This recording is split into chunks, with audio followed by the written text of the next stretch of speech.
I'm going to call this San Joaquin Valley Unified Air Pollution Control District Governing Board meeting to order. The date is October 20th. The time is 9:03 a.m. I appreciate everyone making time to get here. I'm going to welcome everyone. We're going to do our best to facilitate a smooth meeting with public participation via Zoom and webcast. Before we begin, here are some of the important guidelines and general instructions for the meeting. Please silence your other communication devices such as your cell or desk phone. This will ensure that we are not hearing any feedback that can interrupt the meeting. During the meeting, all public participants, except for board members and district staff, will be placed on mute by the host. Public members will not be able to mute or unmute manually. Only the board members and staff will be visible on Zoom. Audio for members of the public will be unmuted once they are recognized to make a public comment. After each agenda item, the chair will announce public comment. The clerk will recognize any public attendees who have indicated they wish to speak. We can go ahead and do a roll call. Great, thank you. Mr. Bessinger? Here. Mr. Chiesa? Here. Mr. Couch? He's working on it right now. Ms. Fugazi?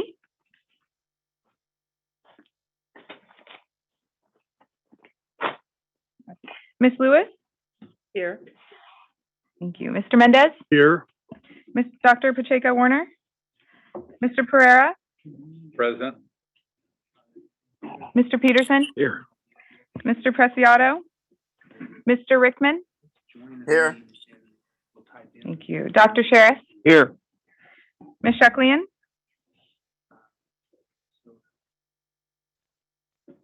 Mr. Wheeler? I think I'm here. Ms. Shucklian on? Okay. Thank you. We have a quorum. Thank you. If everyone could please stand, I'm going to ask Member Lewis to lead us in the Pledge of Allegiance. Ready? Salute. I pledge allegiance to the flag of the United States of America and to the republic for which it stands, one nation, under God, indivisible, with liberty and justice for all. It's much better when they mute, huh? The delayed part. Again, I want to thank everyone for being here today. You see that I'm sorry I'm dressed up in my work clothes. It just happens to be that time of year. I hope to make it throughout the whole meeting, but if not, I will be handing it over to Vice Chair Buddy Mendez at some point, but I'll let you know depending on how things go. We're going to move on to item 4, which is the approval of the consent calendar, items number 18 through 25 on the agenda. Is there any board members that would like to pull or comment on any of those items? Move to approve. Second. We have a motion and a second. No, we can do consent, right? We don't have to do roll call on consent, do we? We do. Yes, we do. We do. All right. Roll call, please. All right. Mr. Bessinger? Yes. Mr. Chiesa? Yes. Ms. Lewis? Yes. Mr. Mendez? Mr. Pereira? Aye. Thank you. Mr. Peterson? Aye. Mr. Rickman? Dr. Sheriff? Yes. Mr. Wheeler? Yes. Thank you. Motion passes. Shucklian is here. Great. And I vote Thank you, aye. Ms. Shucklian. And vote aye. Okay. Voted yes. Got that. Thank you.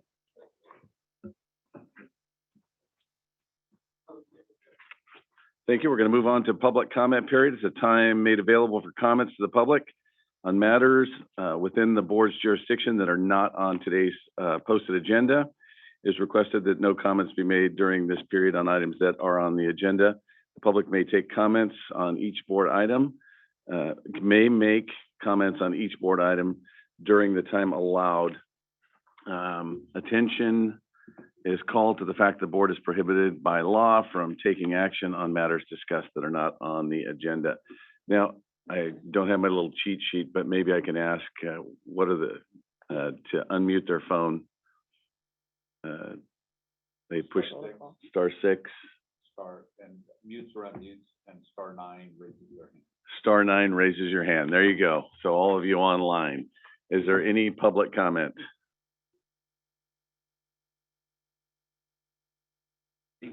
No public comment in Fresno. Modesto? There is no public comment in the north. And I don't Bakersfield? believe, thank you. There is no public comment in Bakersfield. Okay, we Okay, do have one online. public comment online. How do we, what, can you recommend?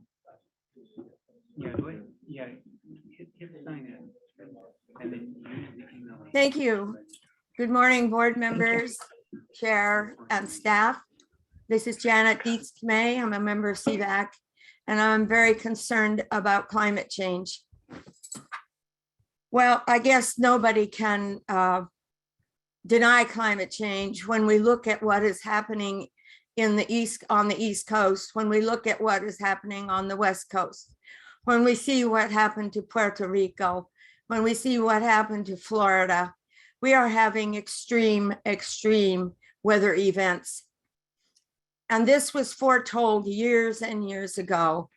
And the correction was foretold years and years ago. But nobody paid attention, nobody took steps to prevent this.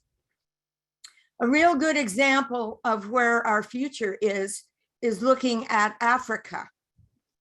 In Africa, we have, in the drought areas, people and animals dying. In Africa, where they are having extreme rains, we have people dying from flooding. Africa is an excellent place to focus, to see what the future of this planet is if we don't seriously acknowledge what must be done to stop climate change. We are at a point now where we have to stop it. Reversing it is the next step and will be harder, but we have to stop climate change. We are witnessing the very disaster scientists predicted many years ago, starting from the 60s. Thank you. Thank you very much, Janet. Anyone else online? Yes, Miss Connie Young.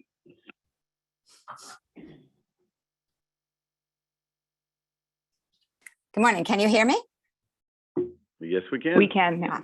Okay. Hi, I'm Connie Young, Fresno resident, retired registered nurse and volunteer with Citizens Climate Lobby, also known as CCL. Today, I'd like to express my appreciation to Vice Mayor Fugazi and Mayor Preciado for the op-ed you co-authored in the Fresno Bee. And I'm sorry, I'm thinking maybe neither of you are there today, but I'll send this in to you. For those who may have missed it, the op-ed was about new funding opportunities for the Air District, and it was published on September 25th. You did a great job describing the many successful programs the Air District has implemented over the years. You also described the factors contributing to our polluted air, including climate change. Thank you. And you mentioned greenhouse gases as well as air pollution. Thanks for that too. One of the most important things leaders can do to help depoliticize climate change is to talk about it matter-of-factly as the scientific problem that it is, and then talk about solutions. After describing the challenges faced by our region, you went on to explain the many opportunities that are becoming available through state and federal legislation. I appreciated that you mentioned that some of the legislation was bipartisan. In this era of hyperpartisanship, it's reassuring to know that there are legislators who are working together to solve serious problems. You were forthright in explaining that transformational changes will be needed in the way that people travel and how goods are moved. You talked about low carbon initiatives and the need to reduce carbon emissions. Thank you for your honesty and accuracy. You did your constituents and San Joaquin Valley residents a great service by telling it like it is. You were clear that our air basin has some significant problems, including climate change. But we're doing something about them, and soon there will be many more initiatives that will help clean our air and stabilize our climate. Thank you for your leadership. Thank you very much, Connie. No further public comment online or in Fresno.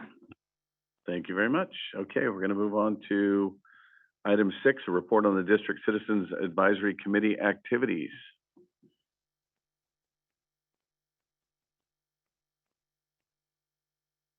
Good morning, Mr. Chairman and board members and staff and Samir and his team.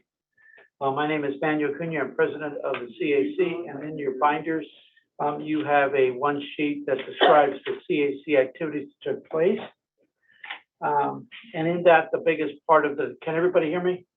No, we can hear you, but I don't. Yes, I can hear you. Hear? Okay, Yes. good.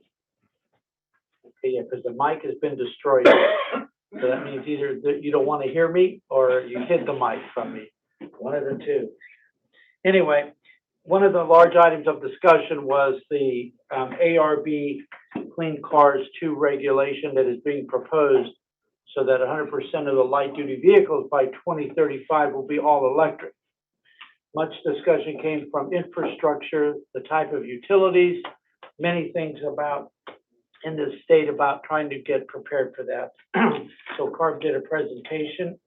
The next item was ARB's research priorities for 23-24 year. Quite heavily, a large agenda of about $5 million. The next item, much discussion came about on 617 from the legislature on the environmental justice communities throughout, and the Arvin Lamont had a great report, and the staff did a good job in doing the presentation as well as ARB. An item that's not on here is that in November, the CAC will probably operate on its normal time, but it will have a 1-hour presentation about what the CAC does and how it goes back to its communities upon what it does with the information, because we have several new members. And the other item that will be under the discussion, if it happens, will be the position in which EPA took on denying our SIP. They apparently fell off the Golden Gate Bridge. But that item may be on discussion, but for all of the CAC members with the full staff presentation, if that's what the board wishes, and Samir and his team and ARB. So that's the report for the CAC. If there's any questions, I'd be very happy to answer if I can. Any questions for Manuel? Okay, thank you very much. Okay, we're going to go on to item 7, star recognition. And I'm assuming Samir is going to handle this. No, he's not. Thank you, Mr. Chair. I'm going to now introduce Shanika Dixon, our Director of Personnel, who will actually handle the item. Thank you. A lot of folks here in the Fresno office, by the way, as I'm sure are available online and in the other offices. Just great item here. A lot of recognition this morning under this item. Thank you, Samir. Good morning, everyone. Shanika Dixon, Director of Personnel.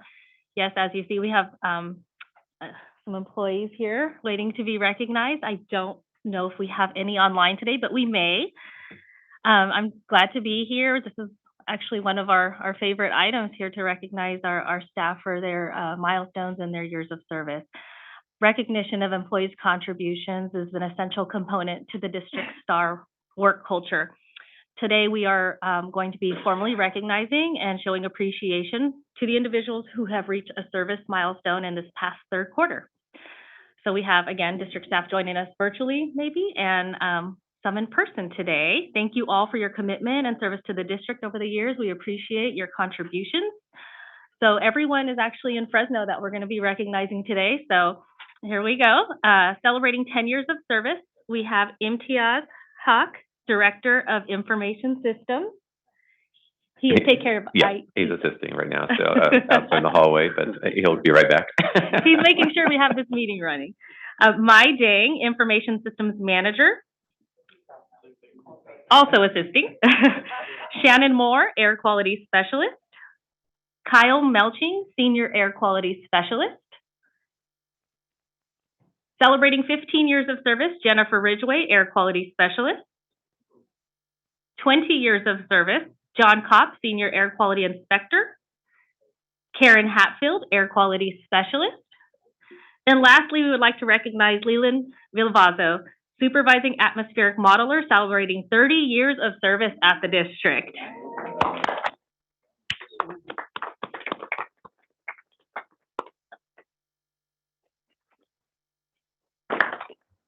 Congratulations to you all. Thank you so much for your service. Thank you for your contributions to the district over the years. We appreciate you.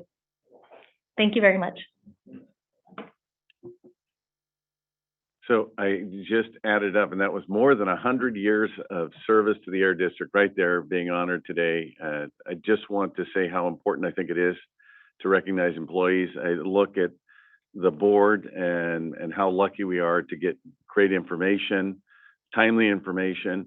And it kind of reminds me of the staff as Geppetto, and we're a bunch of Pinocchios running around, right? And they're helping us to move along. So appreciate, and I love the recognition. Any other comments? No other comments. Okay. All right, we're going to move on to item number 8, accept the Association of Air Pollution Control Agencies Best Practice Award. Samir. Thank you, Mr. Chair and board members. Good morning. Just wanted to give you a brief presentation on this really wonderful national recognition of our ongoing efforts here by your board and the Valley as a whole in continuing to reduce emissions under our residential wood smoke reduction strategy. There is a national association who every year goes through a process of looking at wonderful practices across the country that other agencies can take advantage of in terms of reducing air pollution within their respective jurisdictions. This year, we were very excited to receive word from APCA, the national association here that we're talking about, that they had selected our residential wood smoke reduction strategy as one of those best practices that was worthy of that recognition. So they did provide us with an award that we have here that I want to share with the board and the public for that ongoing work. And wanted to highlight that in looking at this program, really where it resonated with the other states and agencies that are involved was just how comprehensive this program is. It's multifaceted. We work very closely with our residents to not only have a regulatory component with our no burn days, but also work with them through strong education and outreach with respect to the health impacts that are associated with residential wood burning. We work with them to really understand why it's valuable to reduce that air pollution. We offer grants through our Burn Cleaner program to upgrade to cleaner devices. Then, of course, there's enforcement as well. That is a critical element of that program. So, in looking at all these different pieces that go into it, a lot of interest at the national level. US EPA is also looking at this as something that they can look at as far as how at a national level they can also gain and benefit from the lessons that we are learning here in the San Joaquin Valley and all the great success that we have with this program. So this item is really just to accept this award and to make sure that we recognize the Valley for all the hard work that it does in working together to help reduce air pollution in every way that we can, in this case, with respect to residential wood burning. And with that, Mr. Chair and board members, just want to turn it back over to you. And there isn't any formal vote or action needed on the item, but it's really just receiving and filing and accepting this award. That is Once there. This is the actual award here. Everybody Yeah. ought to see it. So, appreciate that. Geez, hadn't got your picture on it, how come?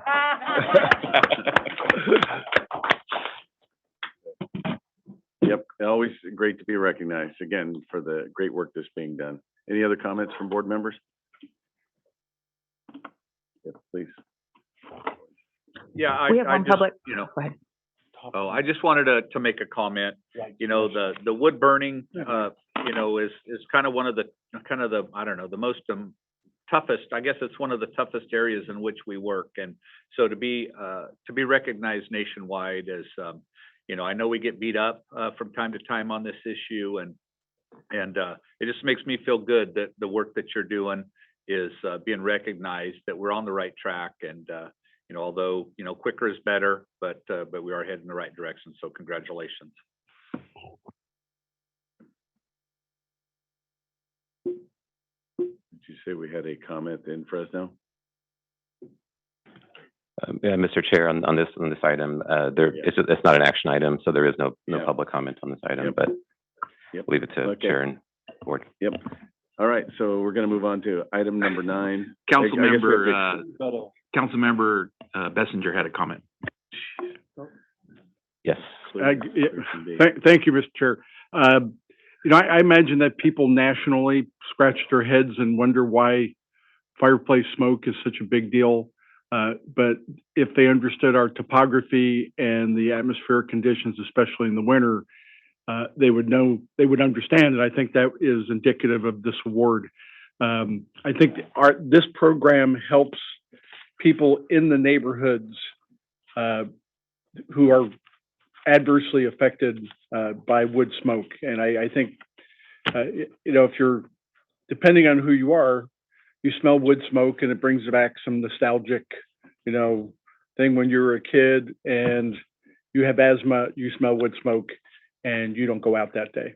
So this is a great program, and I think it's one of the things that this board does to connect directly to regular citizens. I think it's whatever we can do to continue this is great. Thank you.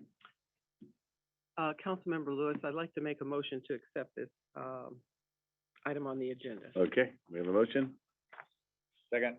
Second from Member Pereira. I guess we've got to do a roll call. If you're gonna make a motion and take action, then it requires public comment. Then we shouldn't have wrote accept on there, right? We're accepting. Do we need to make a motion on this? I'm asking council. No motion is necessary. for Okay, this. withdrawn. Thank you very much. On to item number 9, accept and appropriate $71.5 million in Volkswagen mitigation trust funding for the second phase of the statewide incentive program for zero emission transit, school and shuttle busing. Good morning, Mr. Chair, members of the board, Todd DeYoung, your Grants Program Director. I am here this morning seeking your board's approval to accept $71.5 million in Volkswagen mitigation trust funding for the second round of the zero emission school bus, shuttle bus and transit bus program. Just by way of a very brief background, back in September of 2015, Volkswagen admitted to EPA and CARB their use of what are known as illegal defeat devices. This is essentially software that's designed to bypass the emission controls on certain light duty vehicles when on the open road. Of the more than 500,000 vehicles that were affected by this, about 85,000 of those are in California. So back in 2016 and 2017, the U.S. District Court approved a class action settlement, which included programs to compensate vehicle owners as well as provide environmental relief. Of the $1.2 billion that was allocated to California from these settlements, $800 million of that went to increase the use of electric vehicles in California, and $423 million went to mitigate the excess NOx from the use of these defeat devices on vehicles within California. It's this $423 million that's the subject of this item today. At the time, back in 2017, 2018 timeframe, CARB approached our district as well as South Coast and the Bay Area District for assistance in administering this program in recognition of our collective incentive program experience and the inherent challenges with implementing programs at a statewide level. Back in 2018, your board approved the district to administer one of the funding pots associated with this program, a $130 million zero emission bus program. Again, this is a statewide program, divided up into 2 phases of $65 million each. It's important to note that that funding did come along with up to 10% or $13 million to offset the district's cost to administer this program on behalf of the state. This slide just shows where our funding pot fits in with the rest of the funding that was allocated for this program. Again, the Zero emission bus category is the largest individual category of the 423 million. We're expecting to fund about 425 vehicles, and the expected NOx reduction over the 10-year life of the program is about 1,650 total tons of reduction. So just a couple of details about the program itself. It provides funding for new zero emission replacement buses. It is a replacement program, so it does require that agencies or participants scrap an old bus when they receive their new bus.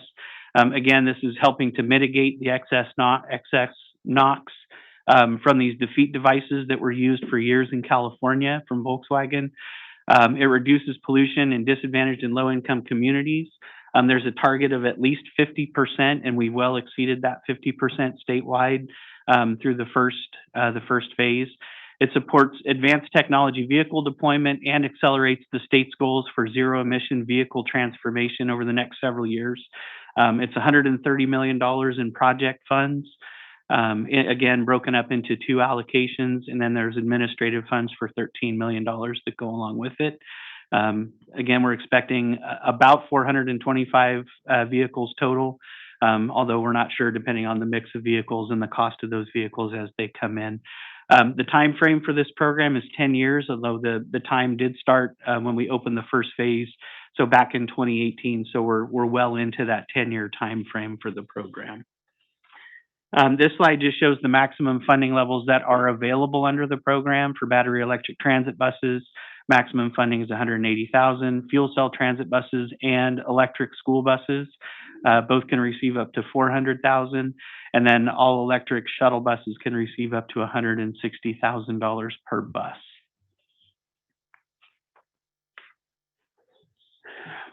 So back on October 21st of 2019, following some extensive statewide outreach conducted by our district, we began accepting applications under phase one. In accordance with the Volkswagen Mitigation Trust, not more than 50% of the available funding could go to one single type of project, whether that be school, transit, or shuttle. So not more than $32.5 million could go to one of those particular categories. Since opening, we've received over 800 applications for bus replacement projects. The table on this slide shows the breakdown. For school buses, we were so far oversubscribed that we actually had to shut the application period down about 2 months after we opened. So that 541 applications is basically all came in that 2-month period. On the projects funded to date, we've funded about $46 million worth of projects. You can see the table broken down: school buses, 80 projects funded, shuttle buses, 18, transit buses, 44 so far. We have received enough applications to completely expend the first $65 million, and we're continuing to work to get those under contract. These are the ones that have fully executed contracts with the district right now. And just as an aside, 31 of those projects so far have been located within the San Joaquin Valley. So in terms of next step, we've been working closely with CARB on a plan to open up the second phase of the program.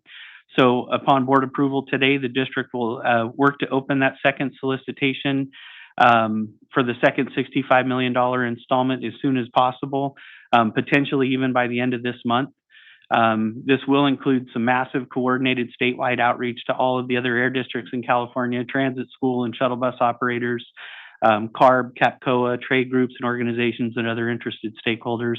Through the first phase of the program, we developed a very robust list of contacts. So we know who needs to be contacted, and we're getting ready to ramp up that outreach almost immediately. And then again, we'll work to administer the remaining funding from phase one.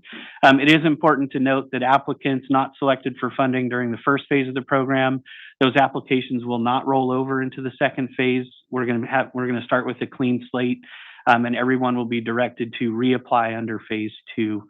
This was hard coded into the mitigation trust to give everybody, again, equal access to the program within each phase of the program. So with that, the recommendations are before you on your screen, and they're in your packet. I'm not going to go through each one, but I'd be happy to answer any questions about this item. Thank you. Thank you, Todd. Any questions from board members? Dr. Sheriff. Thank you, Todd. Thanks for the presentation, and thanks to staff for the excellent work on this, and once again, providing some real leadership that recognized at the state level, bringing more funds for us to work with.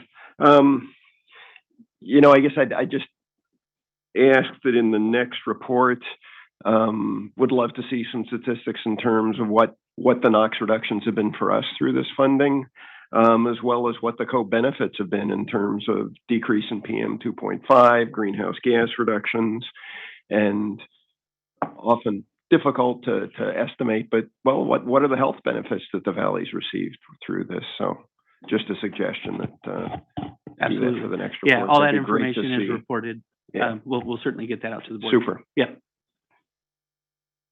Member Mendez? Yeah, Todd, you know, on, I see here on, it says school buses, you know, the allocation is 400,000. What does an electric school bus actually cost? That's a great question. We have seen prices increase over the last year and a half. When we started the program, 400 covered a vast majority, if not the entire school bus. Now we're seeing 425, 450, 475. We've even actually seen a couple that are pushing $500,000 over the last few months, the applications that we've received. So, you know, prices are increasing and are approaching that $500,000 level. Do you know the distance those buses can go? They're 100+ miles, and the range is increasing sort of with every new iteration of those vehicles. I know when they first came out, it was a challenge for rural schools to even try to get them because they didn't have the mile, you know. And then you get up in the mountains, you got to climb the hill. They don't work. They're definitely, technology is definitely improving. Battery capacity and range is improving, but it's still a challenge in some situations. And then the fuel cell deal, they only do it for transit. That's right. The only fuel cell that are available are in transit. I don't know if there's commercially available fuel cell school buses, although I know that there's some in development. Because the school bus deal is pretty limited. There's only a couple of manufacturers. Correct. And a lot of times they don't want to do the R&D. Right. So it just doesn't get done. Yeah. But you're doing a great job. Thank you. Thank you. Member Peterson? Yeah, thank you, Mr. Chairman. Just maybe a short review. So, you know, I mean, we have large jurisdictions, small jurisdictions, some that are more adept, some that want probably multiple vehicles, and, you know, how are you weighing that in the opportunities to make sure that, you know, even a small jurisdiction can access? Another great question. So there is a limit to the number of buses that any one individual entity can get. I think it's up to 10 buses total. We have done specific outreach, and again, there's 50% of the funds have to be spent within disadvantaged communities and low-income communities. So there's that sort of overlay as well. One of the things that we're doing, and I talked about it briefly in the presentation, the reason that we're sort of starting over with phase 2 and we're not just rolling those applications forward from phase 1 is to really give those smaller districts the opportunity that they may not have had all their ducks in a row at the beginning of phase 1, but now they've had a couple of years to see the process. And then we're starting on equal footing. It is a first come, first served process, but we are allowing everyone to reapply during phase 2. So we're not starting, you know, with this huge list of you know, these larger districts that may have gotten in there earlier. So this second phase and this intentional pause was done specifically to allow maybe smaller organizations that didn't have the access during the first round to then benefit from the second round. So what I'm hearing you say is that if you've received buses, you're not going to be allowed to, or is it going to be ranked if you've been successful in the grant program? Yeah, it's not necessarily, you wouldn't be precluded from getting additional buses, but the application period essentially starts over. And so everybody has that equal opportunity to apply. We are doing specific outreach to every single school district, basically within California, with our partners in other air districts, CAPCOA, the school bus and transit bus organizations, the trade groups and industry. So, our goal is to get that information out to everyone. It's not necessarily ranked unless we run into a situation where we're below that 50% for disadvantaged communities and low-income communities. At that point, then there would be an overlay where we would move those applications to the front. Other than that, it is generally first come, first serve. Okay. And then that, I guess, wasn't a concern or wasn't an issue, No, 50%. no, we well exceeded the 50% goal in the first round. But clearly at $400,000 a bus, the money's gonna go fast. Yeah. So. And Mr. Chair, just one other quick comment, just for context, I think it's really important to also understand there is going to be quite a bit of new state and federal funding going towards school buses too. So this program is going to be one of a suite of programs that I know a lot of school districts are looking at right now, both for infrastructure as well as for vehicles. And so we are trying to make sure that as we outreach on this program, that we're also trying to connect some dots with some of the other like newer opportunities at the state and federal level. So so this is not the only funding, I guess, the point that there are some other opportunities, and absolutely hear you loud and clear on the rural district. It's something that we've also been very concerned about in terms of making sure they understand the opportunity and what can we do to help them think it through. And it takes sort of a village often to make these projects happen in terms of not just the funding piece, the school district, but also the infrastructure folks as well as the bus manufacturers really working with each individual school district to understand their range issues. To Supervisor Mendes' point, and some of the earliest takers in this program, we saw a bus down in Malaga, for example. They made, they took the leap to actually purchase an electric bus, and it's worked well. And so we're absolutely hear you loud and clear, and we're trying to connect as many dots as possible for our Valley school districts. I know there's a number of questions, so I'll be quick, but just thinking back, so with $400,000 per bus, does that come with the charging infrastructure? And now that's, or does the manufacturer provide that, or is that? The program does not provide for the infrastructure. We have heard there are several programs out there where manufacturers are packaging the buses with the infrastructure. And so that is an additional cost and something that the school districts would have to consider. There are also other programs out there to expand the charging infrastructure, including some local district programs here within the San Joaquin Valley that districts can take advantage of. Thank you. Thank you. Member Bessinger? Thank you, Mr. Chair. I can see where some of our disadvantaged school districts, and especially the smaller ones, might have problems with staff that maybe can write some of these grants. Do we share best practices for grant writing with people, or do we expect them to figure it out themselves? It's a great question, and something that has been a concern of ours through this program as well as other programs.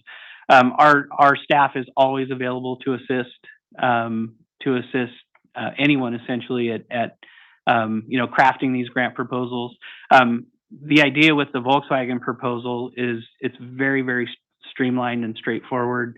It's done through an online portal because it is a statewide program. So the amount of information that's necessary up front, we've tried to minimize to get people into the program.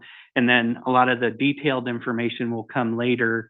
And then at that point, we have staff working directly and very interactively with the applicants. But the initial information that's required is very, very streamlined and fairly straightforward.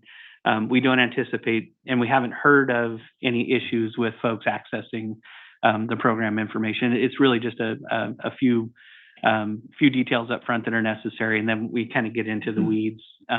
Once those applications are in-house, and we have staff that are helping those folks.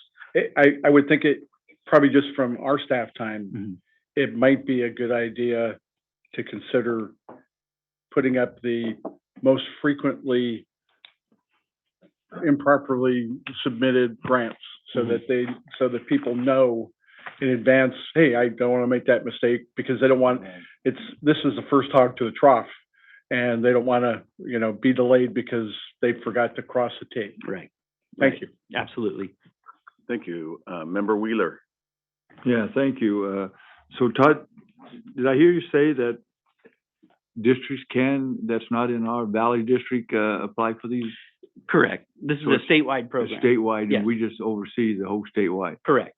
And so I think we ought to, if we had some of those districts that's got their maximum of 10, I don't think they should be available to be able to try for these. I think we need to spread it around. That's my own personal opinion, because I know some of our school districts in Madera County, they could use them, but I don't see how they could compete with some of these people, so.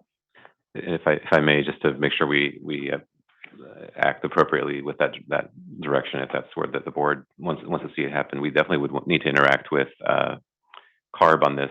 We basically follow the state's program guidelines in running the program. So if there's any sort of caps that we want to recommend to them, and that we couldn't just impose those necessarily, on our own. So if there's a general sort of agreement on that, I think we can certainly talk to CARB about that. But if the program itself doesn't impose that requirement, then we wouldn't be able to impose that requirement. So it's something that we'd have to interact with CARB about. We actually operate under their guidelines. So we ran the statewide before too? We have. This is the second phase of that program, yes. How many out of our district got that money? 20%? I think it's part of the report that Todd provided. So far, we have, we've executed contracts with 142 essentially Districts. buses, and 31 of those so far have been within the San Joaquin Valley. Well, it's not too bad. I just still think, the state don't always make the right decisions. And open it up so those districts that's got 10 already should not be allowed to. That's my opinion, and I don't mind telling Sacramento either. All right. Thank you. Dr. Sheriffs. Thank you for letting me speak again on this item.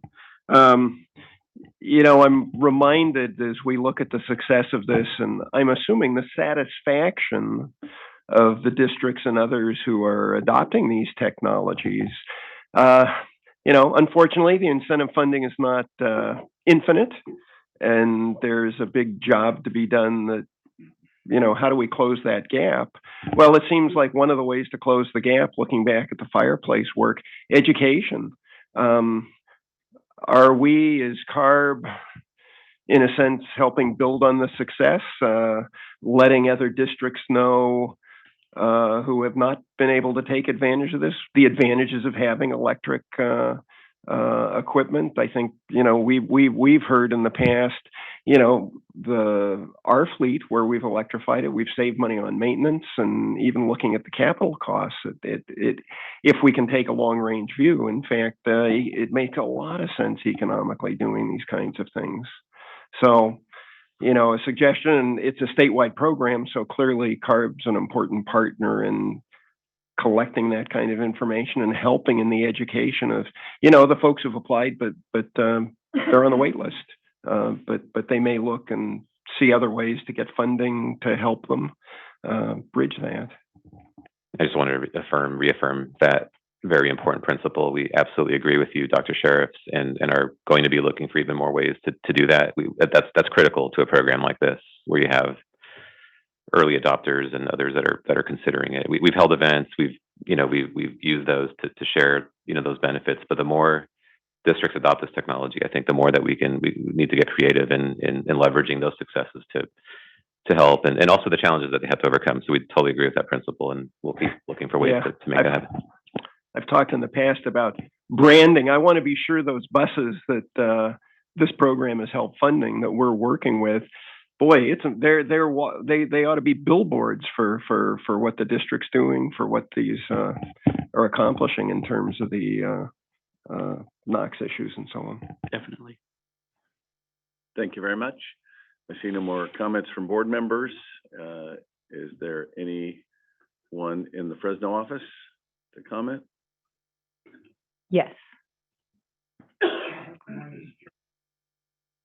I'm a broken record. I think Todd knows that, and so does Samir, maybe some of you boards, is that school buses, no matter if it's a private school or a public school, they're kids, they're children. We only worry about the public schools, we really don't care about the private schools. of what goes on, and this district does, I know that. As it's been said about the 10 number, Supervisor Wheeler, yes, CARB sometimes doesn't know where to ask questions other than in the cubicles.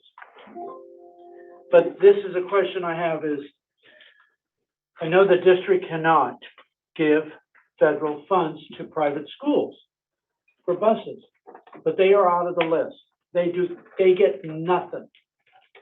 And to me, children are children, and it shouldn't matter. A bus is a bus that is used for schools. And somehow, some way, Todd, we got to find some penalties that people are in, and then we can take those monies from the penalties and buy buses for these schools. Because I know you're not going to get any money from Sacramento, that's gone. But kids are kids. So if somebody's paying a penalty, and maybe it's, I don't know, maybe it's the government that pays a penalty, I don't know. But I think we need to keep that in mind, that all of this Volkswagen money was never intended to go to any private school. And the way they distributed, I don't agree with it on some of it. Supervisor Wheeler, I agree with on that. People just did not want to meet to discuss it. It was owned in-house, and the big, huge cities got the biggest chunk. So again, I would ask the board to keep in mind that kids are kids, no matter if it's a private school or not. And how they also have to buy a new bus, a new cleaner bus. They don't have those funds. As you heard today, I imagine by January 1 of 23, a school bus will cost $500,000. We know where trucks are. We know where an electric truck is. It's right around $450,000. And a diesel truck, 3-axle, is about $220,000. And it used to be $150,000. So again, I asked the board, Mr. Chairman, that if there's any way and possibility that in the future, we keep an eye on those type of funds, or if somebody wants to make a donation to the Air District for clean buses for private schools, that would be great. And again, thank you, Todd, for all the work you guys do on this in Samir.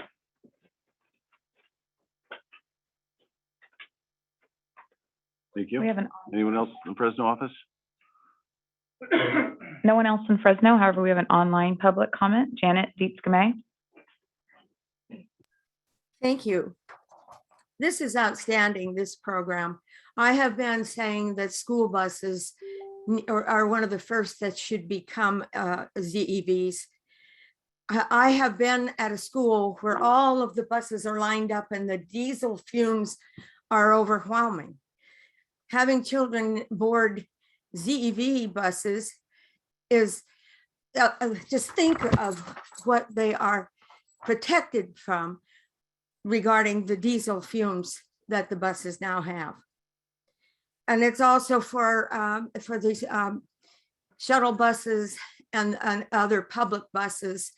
Even pedestrians walking by are exposed to the fumes from those buses. This is an excellent, excellent program. And I thank you for the work being done on this. I would like to point out, we have an electric car that we drive up in the mountains. And yes, going uphill, it does take more energy than driving flat. But going downhill, you recover the energy. When you brake, you recover the energy. So that is something that can be considered regarding the mountain driving. So again, thank you for this program. I have been championing this one for a long time, and I'm so pleased to see this happening. Thank you. Thank you, Janet. Through the chair, Ms. Fugazi and Mr. Preciado have joined the meeting, and no more public comment online or in Fresno. In Modesto? There are no members of the public in Modesto. In Bakersfield? There are no members of the public in Bakersfield. Okay, bring it back to the board. For action. Motion to approve. Second. There's a motion and a second. Roll call, please. All right, Mr. Bessinger, Yes. Mr. Chiesa, Yes. Ms. Fugazi, Yes. Ms. Lewis, Yes. Mr. Mendez, Yes. Mr. Pereira, Aye. Mr. Peterson, Aye. Mr. Preciado, Aye. Mr. Rickman, Yes. Dr. Sheriff, Yes. Ms. Shuklian. Aye. Thank you, Ms. Shuklian. Mr. Wheeler. No, until they change the rules. Okay, motion passes. Come on, Tom. All right, on to item 10. Accept and appropriate $118 million in state farmer program funding for the replacement of ag equipment and authorize necessary resource enhancements. Good morning again, Mr. Chair, members of the board. Todd DeYoung here. Now to seek your board's approval again to accept and appropriate over $118 million in state farmer program funds and authorize some necessary resource enhancements for the program. Again, so just by way of a brief background, this is not new information, but reducing emissions from agricultural sources is a key district and CARB strategy to meet federal health-based air quality standards for the San Joaquin Valley. These critical reductions are achieved through both a robust regulatory and incentive-based strategy and have been done in partnership with the USDA NRCS, the CDFA, as well as agricultural stakeholders throughout the valley. All totaled, more than $1.7 billion in public and private investment has been implemented to replace nearly 17,000 older high-polluting tractors and other equipment, including agricultural irrigation pumps, electric UTVs within the valley's agricultural operations. Our recent plans all include statewide commitments for reductions from agricultural equipment. Our 2007 ozone plan included a 5 to 10 tons per day NOx commitment. This was far exceeded through the district's programs. We well exceeded the 10 tons per day in our 2007 ozone plan. Our 2018 PM 2.5 plan included an 11 tons per day commitment of NOx and 0.58 tons per day of PM 2.5 in 2024. This is a valley-specific requirement. These are not statewide requirements. This is specifically for the San Joaquin Valley. To support that, continued farmer program funding coupled with strong participation by the ag industry has been and will continue to be instrumental in meeting these state requirements. So to support these commitments, in 2017, AB 134 and AB 109 authorized funding to reduce criteria, air toxics, and greenhouse gas emissions from the ag industry, including funding for ag harvesting equipment, heavy-duty trucks, ag pump engines, tractors, and other equipment that's used in ag operations on a daily basis. The district worked closely with CARB to develop the farmer program guidelines, and the program builds upon more than 25 years of collaboration and innovation between the Valley Ag community, the district, and CARB in addressing emissions from ag sources, particularly in the Valley.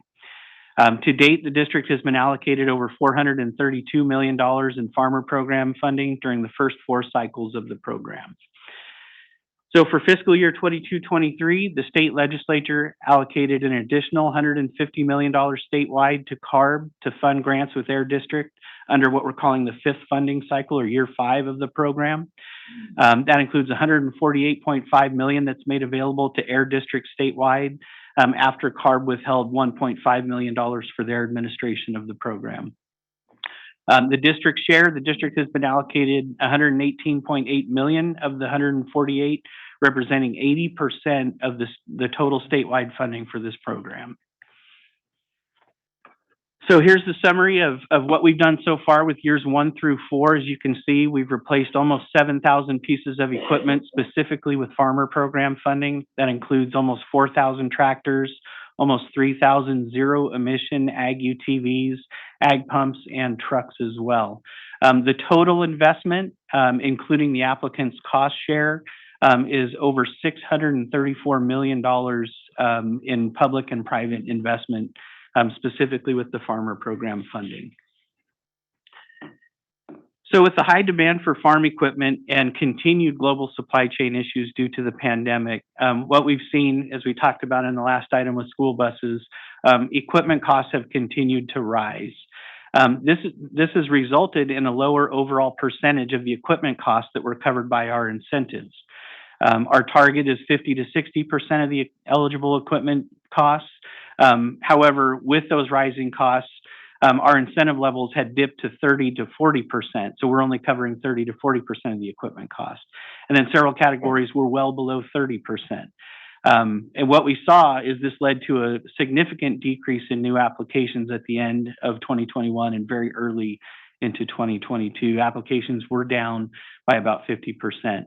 In response to this, your board in March of 22 approved significant revisions to bring those incentive levels back to the board approved funding targets of 50 to 60% across all of the categories. And it worked.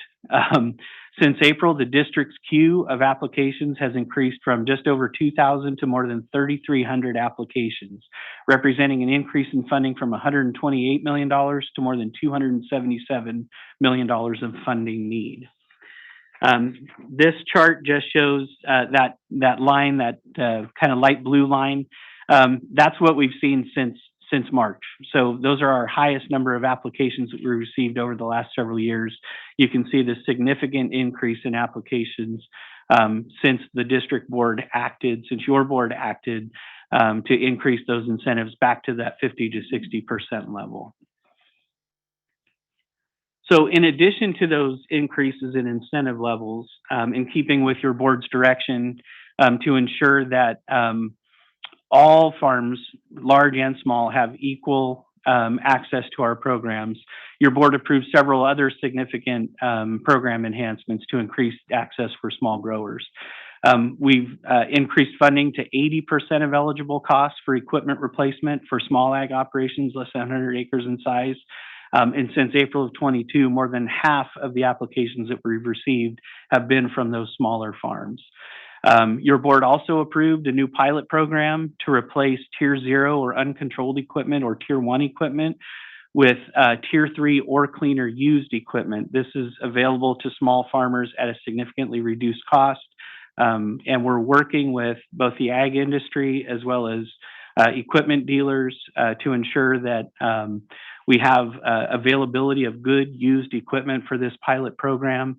And we've seen extremely robust interest in this new program. We've got a lot of information, and so we're working with folks to match up their needs with the available tractors that are out there in the used market right now. And Todd, just correct me if I'm wrong, just wanted to mention one other, just for full information on the small ag operation availability of funding, but I think there's also a 70% funding for 500 for 100 to 500 acre That's size correct. farms. So I just want to make sure, just for the public record, there was that additional piece of information. Absolutely, yeah, that should have been in there.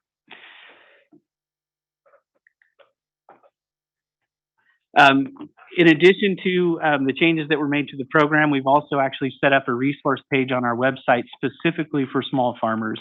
So small farmers looking for information on our available grant programs and what's available specifically for those small farmers, we do have this resource page on our website. It outlines all of the programs that are available and the enhancements to each one of those programs that are available based on farm size. The URL is there, and it takes you directly to this page.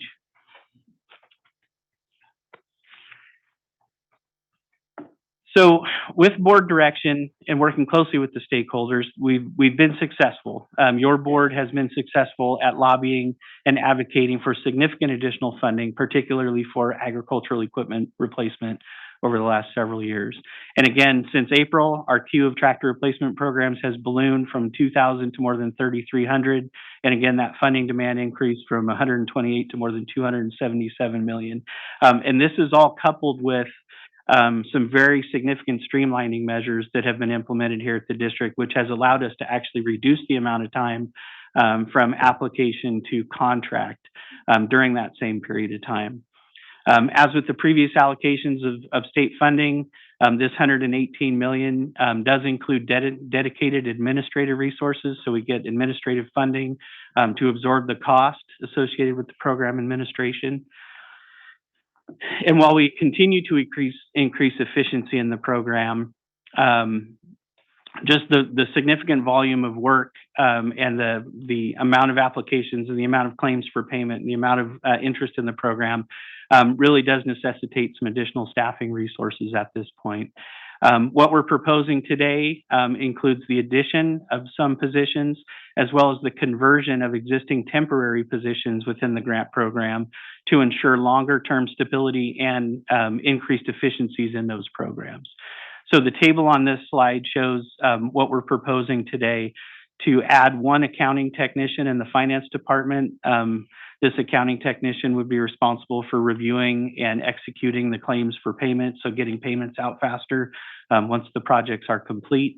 An air quality field assistant in our compliance department, who would be responsible for going out and doing the visual inspections of the old equipment as well as the new equipment, speeding up the process of turning those projects around. The 8 air quality specialists within the grants department, these are existing temporary positions that are proposing to be converted to regular positions, again, for consistency and increased efficiency in those programs. And then 3 senior air quality specialists also within the grants department to assist with the senior level review and moving projects to contract and moving those contracts and claims through the process in a more expedited fashion. So with that, the recommendations are before you on this slide and they're included in your packet. That concludes my presentation and I'd be happy to answer any questions. Member Bessinger. Thank you, Mr. Chair. For eligibility, would schools, high schools, junior colleges, and universities that have agriculture programs, would they be eligible for this? Yes, we've worked with several programs in the past. Yeah, and if you'd love to connect us with them, we'd love to talk to them. Thank you. Yep. Member Mendez. Yeah, I think I might have asked you this question once before, but offline, not here.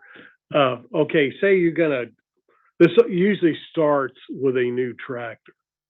Okay, so instead of a new tractor, you find a tier 4 somewhere in the Midwest with low hours that you can obtain. This is still would work in this program? In the small farmer used equipment pilot program, it would. But in the general one, it wouldn't. Correct. It's for very specifically for new. Now, there is, in the definition of new, it can have up to a couple hundred hours on it for demo purposes and things like that. Yeah. But the program is for new equipment other than the used equipment pilot Right, program. but what's the amount of hours?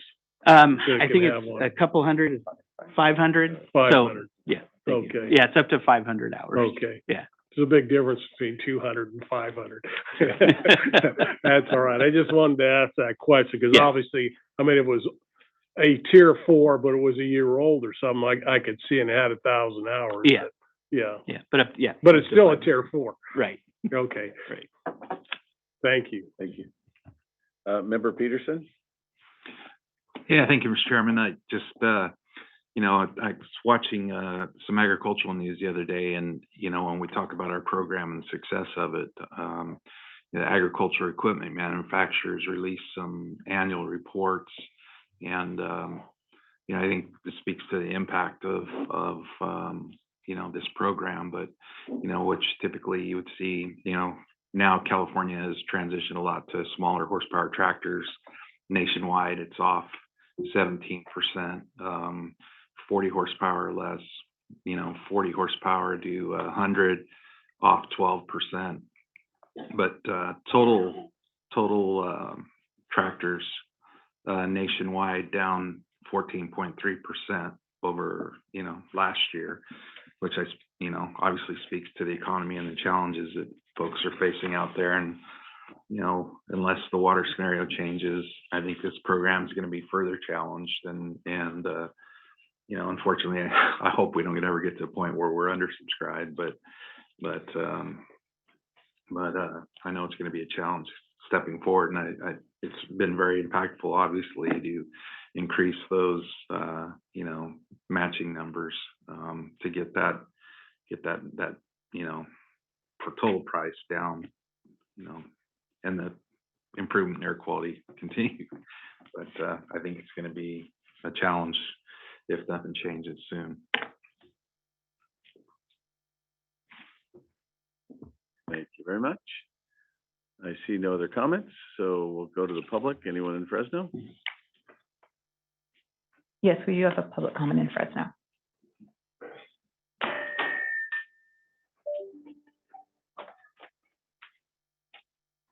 Good morning, Mr. Chairman, members of the board. My name is Roger Isom. I'm the president and CEO of the California Cotton Ginners and Growers Association and the Western Agricultural Processors Association. I just want to start by thanking the district for their efforts on this, their leadership in helping us obtain this money and keep it coming, for their leadership in developing and working with us on these small farmer programs and other ways to do turnover on used equipment. Our goal, as it is your goal, is to lower that second bar there on that chart. And for ag, it's a big challenge. We don't have the ability to pass along the cost to buy new equipment. And the fact of the matter is, when you consider the water situation, as was mentioned, with the huge increase in input costs this year, we wouldn't be buying new tractors if it wasn't for this program. We would be driving the older ones. And so we understand we're part of the problem, but we also can be part of the solution. And we have committed to working with the district for several years now on this program. And every single time, we have not only met the goal that the district put before us, we've exceeded the goal. We think we can do that here as well. And the one thing I would leave with is, though, and I would encourage the board to approve this money and get to work on spending it as quickly as possible. Many of my members are part of those applications that are in the queue. But our goal has always been to never stop. And now is the time. There's no guarantee that farmer funding is going to be in the next budget. We have already started on our end from the agricultural side of beginning that lobbying effort to try to get more farmer funding moving forward. We would encourage the district, and I know that they will, to be with us just like we were this last year on extending Carl Moyer program for another 10 years. We want to do the same with the farmer program. This is an incredibly successful program. It goes beyond just tractors. We've done it now with electric ATVs. We've looked at other things that might be able to be out there, like electric yard trucks, things like that. There's no end to this. We obviously have more emissions we can reduce, and just want the district to know we're going to commit to being a part of that ongoing solution. So thank you. I appreciate the opportunity, and thank you guys for all the work you've done in helping us secure this money. Thank you. Thank you, Roger. Good morning, Manuel Cunha, East Commerce. Mr. Chairman, board, staff, Samir, Todd, Aaron, all of you guys have worked very, very hard. Even Tom Jordan, the farmer.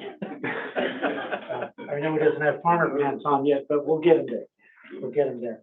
But I want to first thank the board for all the work you did since starting of 2008. That's when this started. And even started before that in 2004 with ag pump engines, with Ag Ice that Roger and his team and everybody worked hard on. Today, there is a second partner, and I'm going to talk about the second partner because the Air District is the #1 partner to get us to that 11 tons, to get us to the 5 to 10 tons. But in that 5 to 10 tons and the 11 tons from 2017 of March of 2017 was the second mandate to do.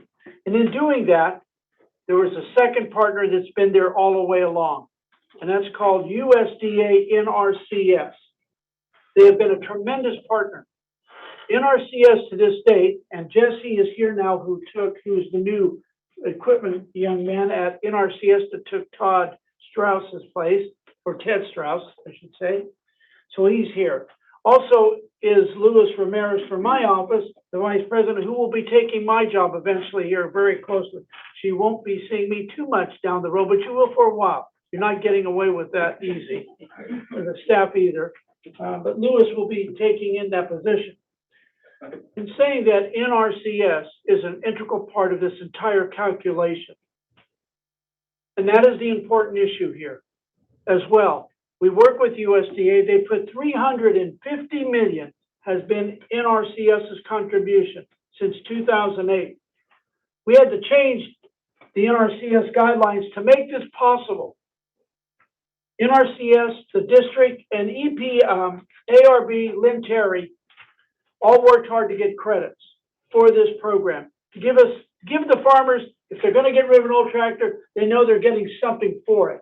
And that was to replace it and get credit for a new tractor and reducing of emissions. They've done a great job on that. The farmers have put in 300 million under the NRCS program. So now when you add that in, Todd, I don't know, close to 2 billion, maybe somewhere in there. A lot of money for farm tractors and the programs and ATVs and trucks. But again, our partner being USDA has been there. And we need to ensure that USDA and NRCS is still going to be an integral part of this program, because many farmers don't qualify for NRCS funding, but the district makes that happen for those farmers. And the NRCS takes care of many small farmers, which is a very integral part. Again, I want to thank the staff. I support this 100%. Samir, you guys have been great. All of the APCOs in the past years have been great working with agriculture on this the board, Buddy, you've been there for a long time, and Todd, you've been there a long time as one of those persons of senior that have helped us in our ag industry with that, and Roger's 100% right. But again, Mr. Chairman, thank you very, very much for all the work and the entire board and staff. Thank you, Manuel. No further comments in Fresno and no comments online. Okay, none in Modesto. How about in Bakersfield? No comment in Bakersfield. Okay, bring it back to the board for action. Mr. Chairman, I make a motion to approve item 10. Well, second. Sorry. I didn't see it, sorry. He was quick. All right, Member Mendez seconded the motion. All right, go ahead and call the roll. Mr. Bessinger? Yes. Mr. Chiesa? Yes. Ms. Fugazi? Yes. Ms. Lewis? Yes. Mr. Mendez? Yes. Mr. Pereira? Aye. Mr. Peterson? Aye. Mr. Preciado? Yes. Mr. Rickman? Yes. Dr. Sheriff? Yes. Ms. Shucklian? Aye. Mr. Wheeler? Yes. Thank you. Motion passes.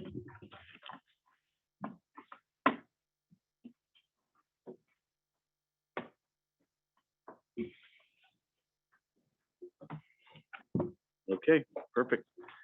Gonna move on to item 11, the adopt the proposed amendment to Rule 4460, Petroleum Refinery Fence Line Air Monitoring, Rule 3200.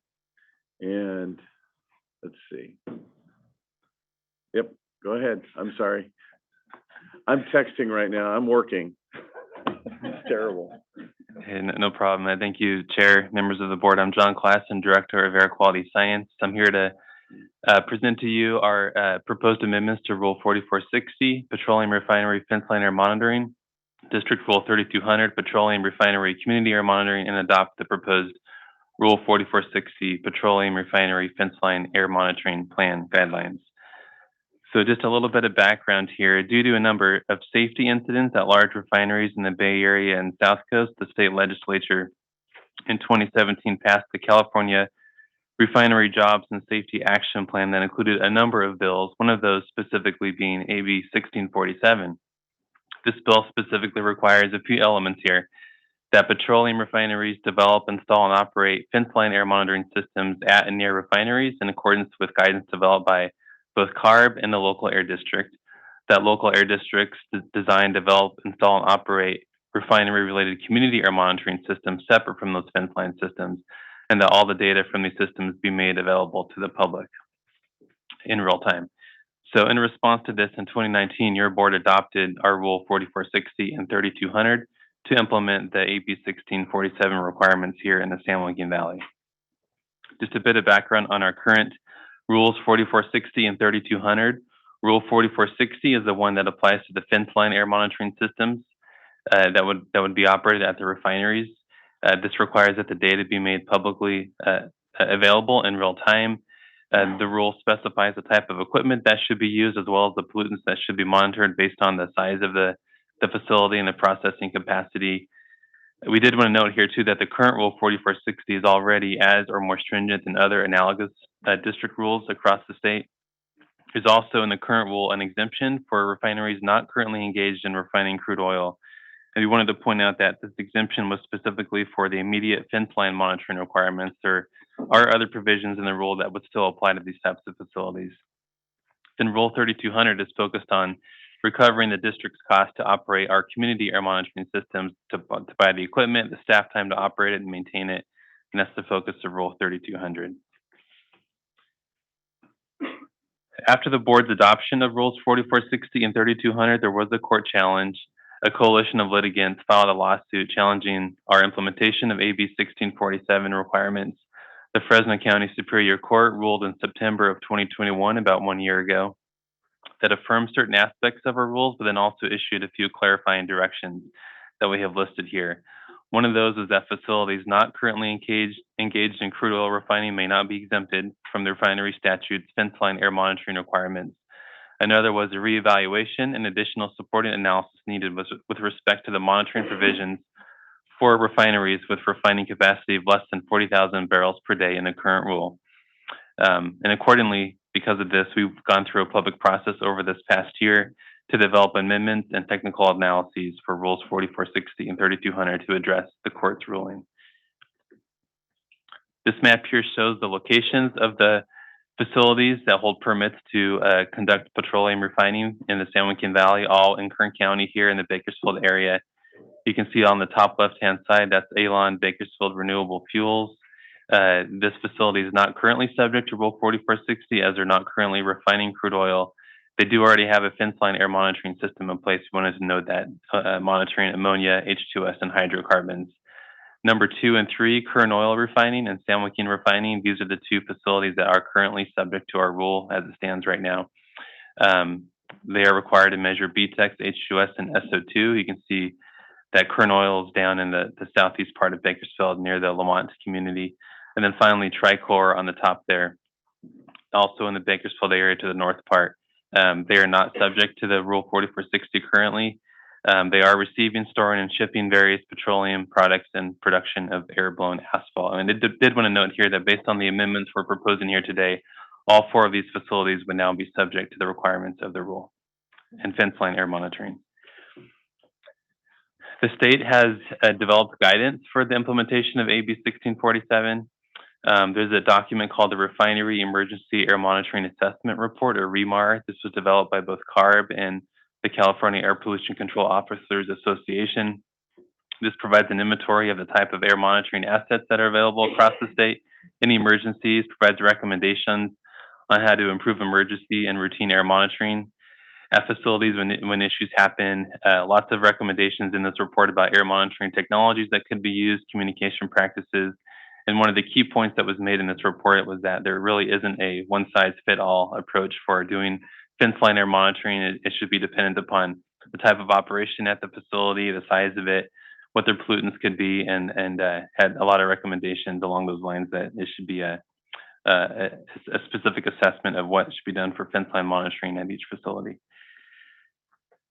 In addition, the State Office of Environmental Health Hazard Assessment, or OEHA, also produced a report that looks specifically at the types of pollutants that are commonly recorded and produced from refinery air monitoring. That's listed on the right-hand side. This is the list of 18 pollutants that they recommend be monitored in fence line systems at refineries. And through their assessment of the common types of pollutants, these are the most common. This is what they recommend that could be monitored. And they also noted that in refinery incidents, that the most common pollutants that occurred were sulfur dioxide, hydrogen sulfide, and hydrocarbons. This slide here gives a scope of the size of the San Joaquin Valley's facilities that have permits to conduct petroleum refining. You can see on the list on the left-hand side, some of the refineries in the South Coast and the Bay Area are very large, over 300,000 barrels per day capacity in the South Coast. Some in the Bay Area, over 240,000 barrels per day. If you look down the list here, once you get to the San Joaquin Valley's region, you see that our largest has a capacity of 66,000 and as low as 12,500. On the right-hand side, that orange bar there, that's the sum of all the processing capacity that we have here in the San Joaquin Valley. And of course, compared to what we see in the South Coast and Bay Area regions, it's much smaller compared to the large facilities and operations in those areas. So based on our work over the past year and responding to the court's direction, we have a number of proposed amendments to our rules, one of them being removing the exemption for facilities not currently engaged in crude oil refining and including the clarifying definition of a petroleum refinery. We're also removing the capacity-based air monitoring requirements that were in the previous rule and instead establishing a uniform air monitoring requirement approach based on potential pollutants of concern raised in the state guidance that I mentioned and district established air monitoring guidance. We're also proposing amendments. These proposed amendments also include a Rule 4460 fence line air monitoring guideline document that gives direction for facilities on what they should include in their fence line air monitoring plans that they will prepare and submit to us for review. And that comes along with the submission requirements and timelines with those reports. And under these proposed amendments, like I mentioned, there would now be 2 additional facilities that would become subject to the fence line air monitoring requirements and community air monitoring fee requirements, those being Alon, Bakersfield Refining, and Tricor Refining. We've gone through an extensive rule development public process over this past year. It began earlier this year in February 2022. We held a public scoping meeting. We had our first public workshop in April of this year and a second public workshop in June. Where at the June workshop, we also made available initial draft rules of all the documents for review and comment. And we offered Spanish interpretation at all of our meetings. We've given updates to the Citizens Advisory Committee and Environmental Justice Advisory Group through the development of these rules. We conducted interagency consultation as well with all CARB, OEHA, and the California Attorney General's Office. And we posted final rule documents on August 16th of this year for a 30-day review ahead of today's hearing.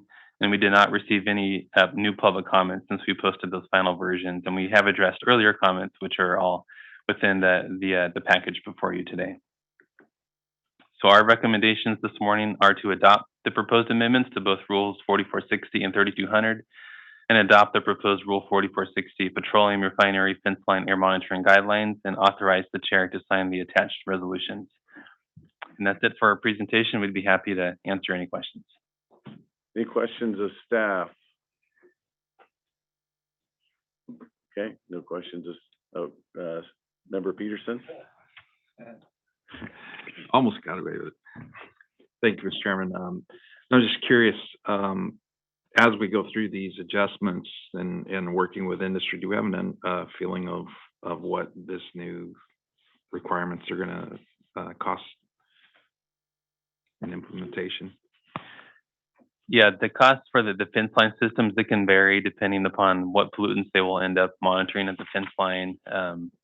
If they end up monitoring the majority of the WEHA pollutants, though some of these comprehensive systems could cost $1 million to set up a fence line system all around the facility. If it's less than that, it could be a little bit less.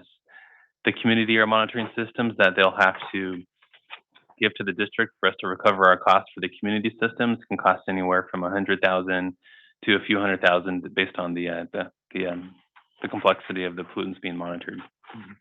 And then the definition of I guess a facility being active versus non-active. I mean, what's the definition? I mean, how is that defined? They're saying that, well, even if you're not active, you're active and you need to monitor. I'm just wondering what are we monitoring for, and you know, I mean, is it's going to be a transitional? It's a facility that hasn't been closed that could possibly refine in the future. Yeah, what we're proposing in our proposed rule here is the definition that would be for a facility that holds permits to engage in activities that's defined in a specific SIC code that describes petroleum refining activities. So whether the facility is actively engaging in petroleum refining now or they hold permits to do so, they would be subject to the rule. Okay. So then subject meaning they would have to file annual reports on emissions that aren't occurring. But that have the potential to occur because they're permitted to be able to do them. So yeah, and that can vary, right, based on what the facility chooses to do in any given moment or year. So that's kind of the that was a statutory clarification that came out of the court ruling. And in addition, there's also unanticipated events that can occur, which is sort of what led to the bill in the first place, with some of those releases that occurred in the Bay Area. And so there's like the regular operations, and also what can happen under a emergency sort of situation as well. Great. Thank you. Thank you. Super Member Pereira. Thank you, Mr. Chair. Hey, just one quick clarification. I know our rules won't affect refineries outside of the San Joaquin Valley, but are the other refineries around the state subject to these same rules? They are, yes. This is AB 1647 is a statewide requirement. So South Coast, Bay Area, Santa Barbara, and San Luis Obispo all also have petroleum refineries, and they have their own rules that have similar requirements. Okay, thank you. Thank you very much. Seeing no more comments, go to the public in Fresno. We do not have any public comment in Fresno. However, we do have an online comment. Ms. Cynthia Pinto Cabrera. Hi, hello, good morning, Chair and members of the board. Cynthia Pinto Cabrera with the Central Valley Air Quality Coalition, and just wanted to read some comments from our coalition coordinator, Jasmine, and current resident who can't be here this morning. Throughout the process, throughout the public process to review rules 4460 and 3200, our coalition members advocated for all current exceptions to be removed, requiring monitoring of all OEHA top refinery pollution candidates and improvement of public notification systems and quarterly reports that guide the district's enforcement and public decision. Today, we're happy to see that most of the recommendations included in the proposed amendments. We're also disappointed that it's been nearly 5 years since the passing of Marisuchi's AB 1647, and the intent of the law is now only being realized by the San Joaquin Valley. The health effects of living near a refinery prove to be chronic and cumulative. Some adverse health effects living near a refinery include increased risk of asthma, cancers, birth defects, neurological damage, cardiovascular damage, and blood disorders. Low-income people and people of color are disproportionately affected by toxic harms of refineries. This inequity is the most apparent with community members living nearby these refineries who have used the small producer exemption to avoid accountability for their emissions. All refineries, no matter the size or output, are dangerous operations that threaten public health and safety, and strengthening these regulations is the first step towards genuine protection for fence line communities. The staff report were clear to say that these particular rules do not directly reduce emissions from petroleum refineries and are for early detection. The district must commit to using fence line air monitoring information to reduce emissions and guide enforcement efforts. While CVAC supports the proposed additional stringency and improvements of the rules, the ability for refineries to provide justification for not including one or more of the OEHA pollutants is unjustified. The OEHA list, while more comprehensive than previous districts' requirements, is the minimum these facilities should be monitoring for and mitigating to prevent harm to nearby communities. Allowing some refineries the option to avoid monitoring of any required pollutants would be development of a new exemption. We urge the district to consider this particular amendment and to ensure the requirements are not only warning our communities when thresholds are crossed, but also taking proactive action to protect their health. Thank you. Thank you, Cynthia. Ms. Janet Dietz-Gamay.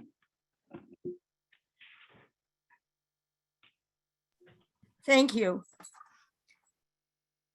These refinery monitors, fence line monitors, has been a request for advocates for many, many, many years. I'm pleased that this is going to happen.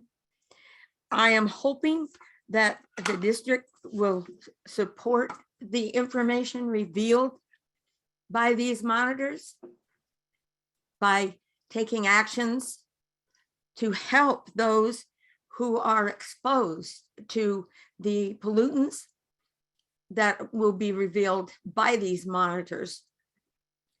Thank you for this.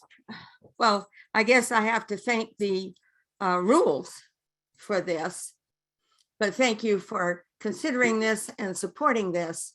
It is very, very important for those people who are living around those refineries to be protected, and they can be protected by district support from the information gained from the monitors. Thank you. Thank you very much. No further public comment. All right, no one in Modesto, anyone in Bakersfield? No public comment in Bakersfield. Okay, back to the board for action. Motion to approve. I'll second it. Okay, we have a motion and a second. Roll call vote, please. Mr. Bessinger, Yes. Mr. Chiesa, Yes. Ms. Fugazi, Yes. Ms. Lewis, Yes. Mr. Mendez, Yes. Mr. Pereira, Aye. Mr. Peterson, No.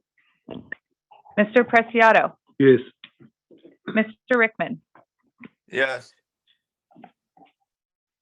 Dr. Sheriff, Yes. Ms. Shucklian, Aye. Mr. Wheeler. Yes.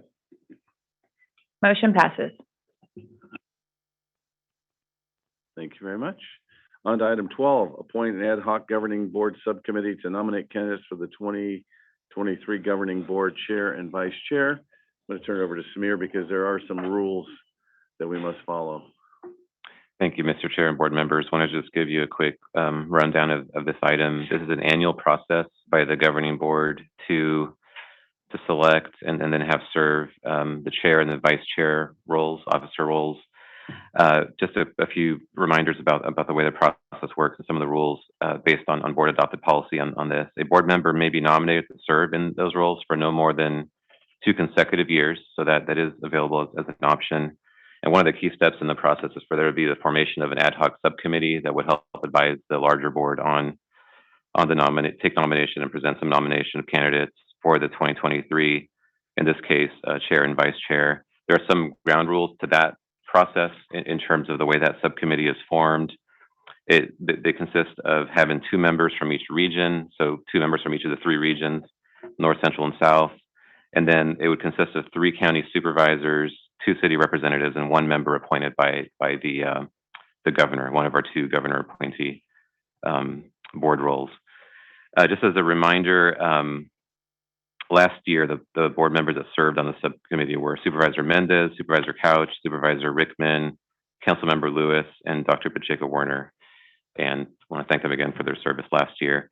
Part of the process also is in thinking about these roles and for the purpose of being strategic in the selection of these roles, that there would be a discussion around the priorities that are facing the district in the coming year.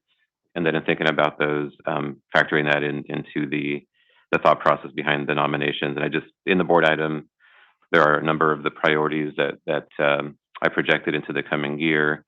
I won't actually go through them here in detail, but I'm happy to walk through all of those. And that is something that's discussed with any additions or changes to those with the subcommittee as part of that process. And then the subcommittee would return back to the board by the end of the year, in this case, December, to take action on those nominations and any other nominations that may be presented by the board. So with that, I will turn it back over to you, Mr. Chair, to perhaps seek volunteers. And I'm happy to remind the board again on who the members were that served last year, but hopefully fill out this subcommittee so we can then schedule what's one meeting to discuss and take nominations and bring those back to the board. That's perfect. Okay, so we are going to look for volunteers, and let's keep track. I've got my list here from the south, and that you need a supervisor from each one of the areas, right? Not necessarily, although I think that's been the practice. Yeah, it'd just be 2 from each region, 3 supervisors in total. So if we had any difficulty in getting 1 from each region, I think there's probably some flexibility on that. I don't think Supervisor Couch is here. I know that Supervisor Shuklian is on, and I'm Okay, so not having started last Supervisor- year. Perhaps if she's willing to do it Yes. this year. She's definitely willing. I can see her. I can see the excitement. I say through since the- Couch there you isn't are. here, I mean, that's fine, absolutely. I would, yes. Appreciate. And then for the governor appointed, Dr. Sheriffs, are you willing to serve? Although it would be very appropriate, since Dr. Pacheco Warner is not here, to have her fill that role. No, I would be happy to serve. Thank you. Okay, 2. So if we get to the, I'm just doing supervisors, and the middle would be either Buddy or Craig. Do you fall in the south? Yes, you do, right? Yeah, but my time is limited, my friend. Okay, Yes. so, Yeah, That I'll means do it, Vito. okay. Good. Oh, I rescind Buddy, my. and then the north, I think Councilman Bessinger wants to too. you're in the north. And Supervisor Pereira has graciously agreed. From the north. Okay, so, and then how do we do the cities? Let's, same thing? Yeah, well, we would need 2 city reps, total, no more than 2 city reps, or we would need 2 city reps, so we'll still need some volunteers there. I'm trying to keep count on the regional. Okay. We're at 1 in the north so far. I think 2 Yes. in the central and 1 in the south so far. Okay, Member Lewis, that would be north, right? So Yes, we would that would be have- 1, that would actually, that would be 2 in the north, that would fill out the northern region, and that would be 1 council member of the 2, yes. Okay. And Amy, so we need 1 from the middle or the south. which would be- Bessinger's got his hand up. No, I think, no, I think Bessinger, though, in the that would be too many in the central. Would that be? We don't have, I think we're gonna have to, move forward with that. I think, there is no southern, city rep on the board currently. So I think we'd be very happy, as staff to accept, no, that would be central too. So, but given the volunteering, so Councilmember Bessinger's volunteering, Mr. Chair, and, that would be the 2nd city rep potentially on here. Okay, so we have it then, right? Yes. 2. So the appointment would be, Member Mendez, Member Bessinger, Member Lewis, Member Pereira, Dr. Sheriffs, and Member Shuklian. That is correct. Okay. Take any formal motion here? Move to approve. Second. Call the roll, please. A motion is not required to Okay, appoint. not required. an ad hoc Unsecond. committee. That's right. Thank you very much. So that's the ad hoc. We'll move on to item 13, and I will introduce this, and I'm going to turn this over to Vice Chair Mendez to finish out the meeting. I will call into closed session if someone will text me when it's the appropriate time. So item 13 is to authorize the pilot small farmer incentive program for non-combustion alternatives to open burning of raisin trays. Thank you, Mr. Chair, and as you're departing, new Mr. Chair, Supervisor Mendez, I wanted to just give you a really quick presentation. I don't have any slides on this item. I just want to summarize the need here and what we're recommending. So the San Joaquin Valley, as the board knows, is the only region in California with stringent phase-out requirements for agricultural burning. The board has adopted a very aggressive strategy that we're actually in the midst of implementing right now to phase out open burning. One of the categories that we're phasing out is raisin tray burning. It's one of those cultural practices over the years that had been occurring in the valley. It actually used to be quite a large activity amongst up to about 200,000 acres of raisins at one time were burning their paper trays. That number is down to an estimated 5,000 to 10,000 acres, maybe a little bit more than that. And so we are continuing to phase this out.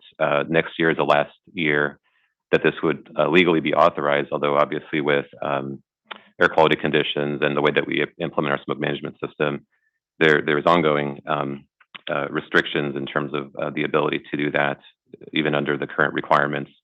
And what we're seeing as we're phasing this out is that the smallest of raisin growers are continuing to have a bit of a challenge in moving forward with different alternatives.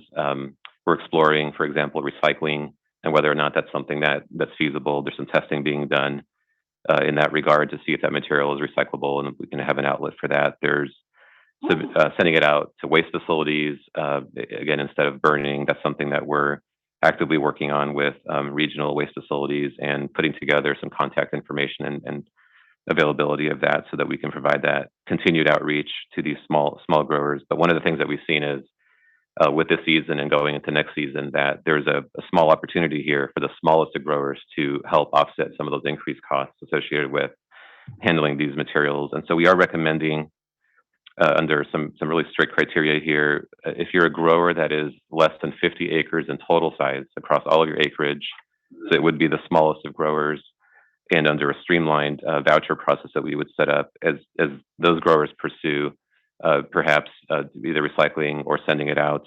some funding to help offset that cost as we move forward into this final transition phase by the end of next year.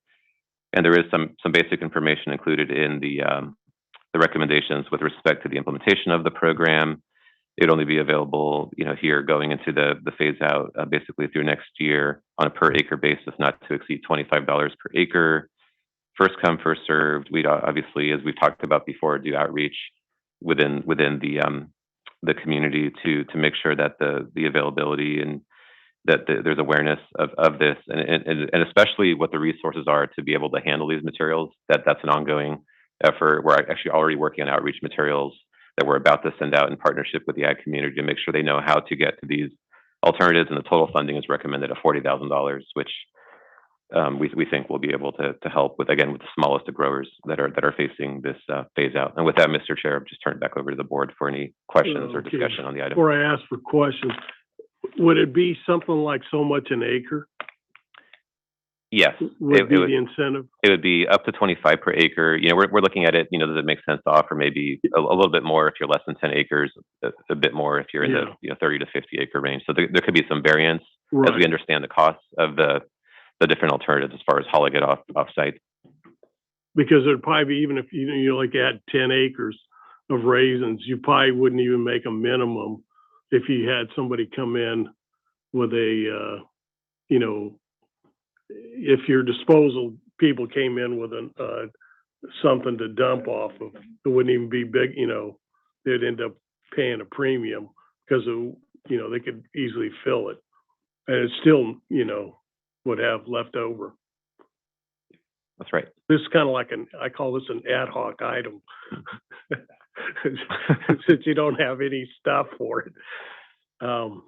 Any questions from the board? I think this is something that's needed. I've actually got quite a few emails from people asking for help. Yeah, Dr. Sheriff. Yeah, I would just, it's not a big sum.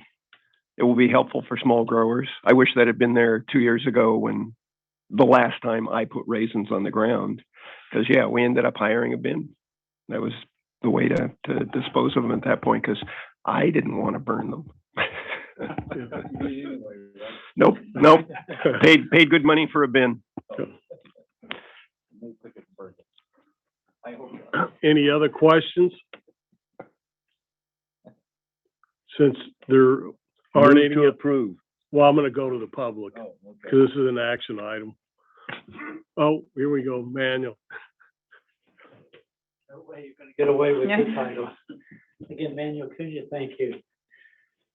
Samir, Todd, and Aaron, and all of you guys, thank you. Appreciate the work by everybody for this burn program. We're the only ones, as you stated, in the valley. And it is difficult. We have about a total of these old Thompson vineyards, about 30,000 acres total, and they're going fast. But we believe that maybe when the last Thompson vineyard goes down, which is the individual Raisin tray, paper tray, probably be maybe by 2030. Because a lot of the small farmers can't survive, and the raisin industry, the pricing is very different, and it's got its own issues. But any help we can do, we have been meeting with the district on different methods to get rid of the trays, because the trays have one issue. They have a coating on them, a polymer type wet strength coating. There are two types. And the recycling people don't want it because it won't break down. Then the second issue we have, it's a great food item. It's called sugar that's left on the tray, or the raisins that may stick on the tray. The state considers that garbage. It cannot be considered, it has to go to food, so it has to go to garbage. Well, that means it has to go to a landfill. Well, the new requirements for landfills is that all food products have to go to the composting facility. Well, that ain't gonna work with raisin trays. So we are looking at methods to help these farmers, especially the small farmers, to get through this. And I appreciate the district's efforts on allowing us to in the burn program for at least 2 years. If we don't get any burn days, then we have to deal with containers or garbage trucks going out and collecting the product. But it's not that easy, because when you have all these fields and they're 20 acres, 15 acres, 33 acres, different sizes, it's not that easy to drive down that avenue and go pick up these paper trays. In most cases, like I have one grower who's 97 years old. She lives in Carruthers. She's 4'8", Japanese American. She still farms. She puts on her pants and her shoes in the morning and goes to the field. She can't carry those trays to the end of the road. So the incentive will help, at least where she can have a contractor come in for a day or something and help them. So I appreciate all the work and effort that the district is doing. And we'll work with the staff to continue down the road to figure out methods to put this paper into the ground or try to get it recyclable. So again, I want to thank Samir very much for all the work you guys have done, and Shiraz and Aaron and Todd both. Thank you, Mr. Chairman. All right, we have a public comment online. Ms. Janet Dietz-Kamay. Thank you. I also want to thank the district for this. Every effort at removing the pollutants, the black carbon and the pollutants relative to smoke is very, very much appreciated, especially for those of us who have asthma or other respiratory diseases. So thank you very much for this. It's very heartwarming to see this effort. Thank you.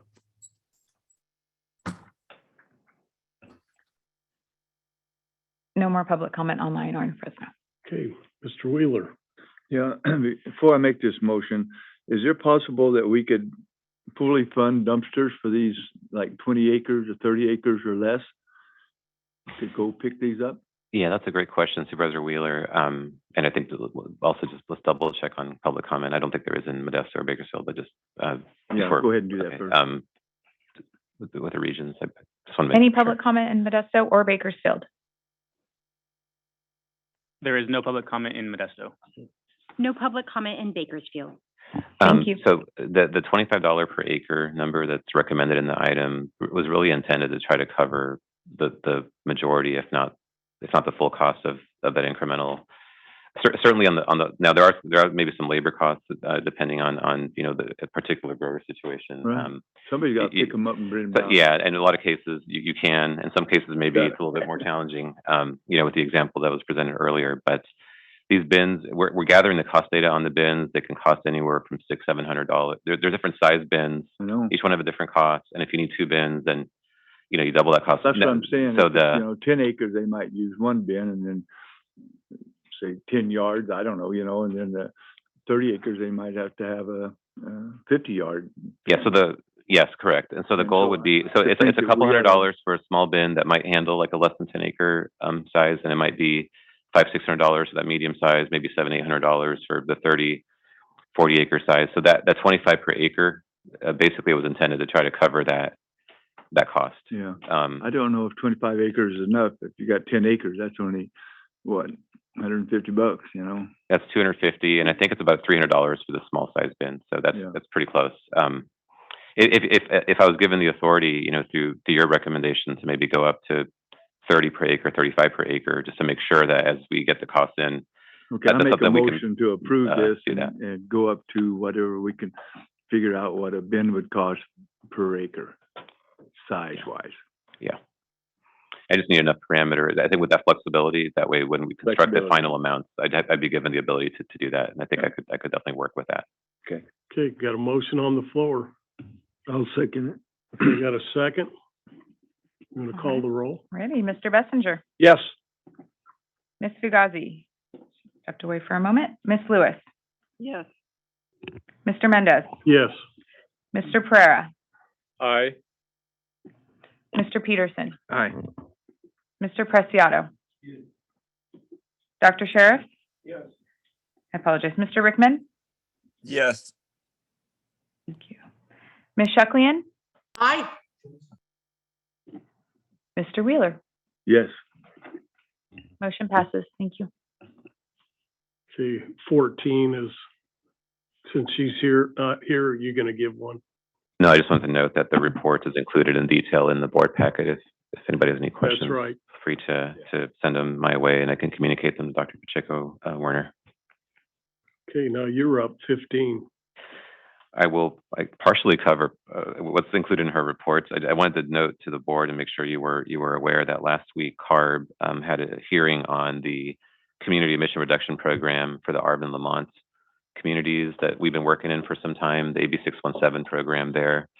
It was actually a really positive hearing, a lot of great participation by our community steering committee and others that have been a part of the process. Just wanted to highlight that there were several comments made by CARB board members that was the best plan that they've ever seen in the program, unanimously supported, and one that we've actually been working to implement. Your board for several months now is, with our local approval, have been working with the community to implement the plan.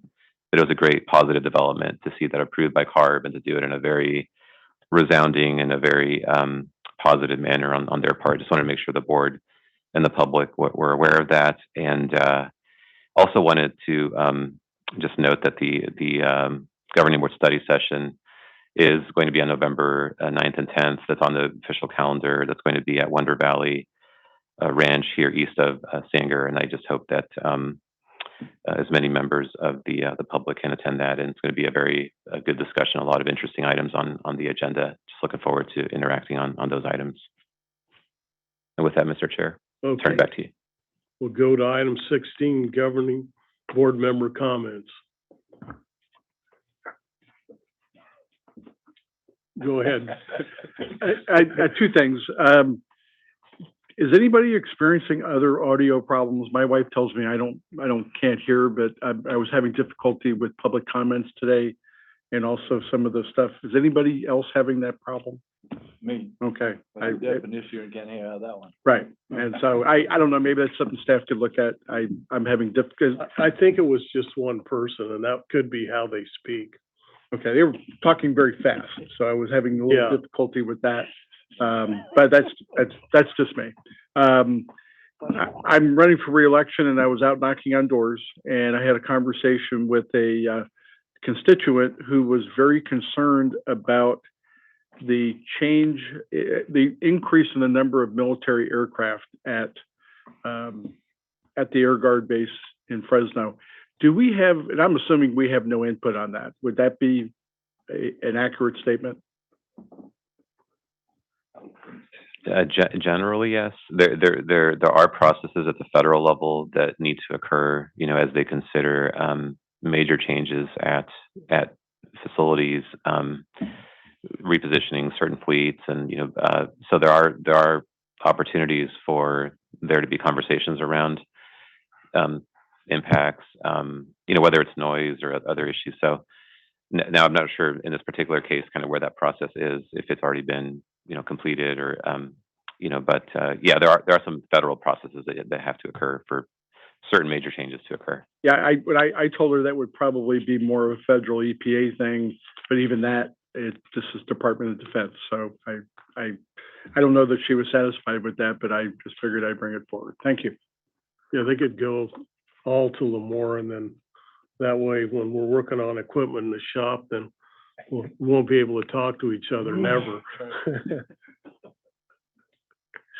Go ahead, Tom. Yeah, I just wanted to say in the paper the other day, there was an article, actually, there's, the federal government's gonna shut down, they think, one base, and Fresno and Lemoore both are in that list, so there's that could be a possibility, but I hope not, but that's what they were looking at.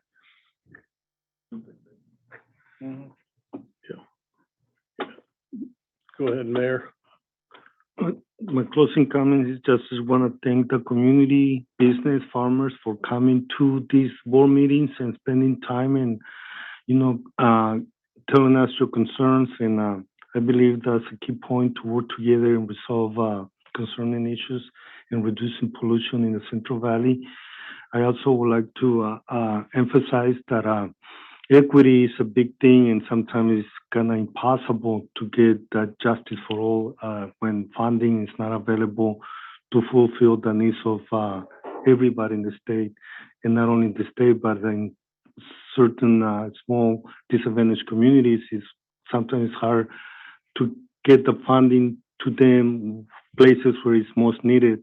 And I just will continue to say that we need to kind of try a way where we can find more equity when the funding is available, because sometimes when it is first come, first serve, there's some communities that do have some projects ready, they apply, they get the funding, and other communities, by the time they get heard about it or try to get into applying, submitting an application, it's already too late. So I believe for equity and justice for all, we may probably think about finding a way where we can spread the funding more equally to, the most needed people. And that goes to people with health problems, with transportation needs, with school districts that cannot afford buying newer trucks or buses, that kind of thing. I think we need to kind of just think about that. Thank you. Oops, anyone else?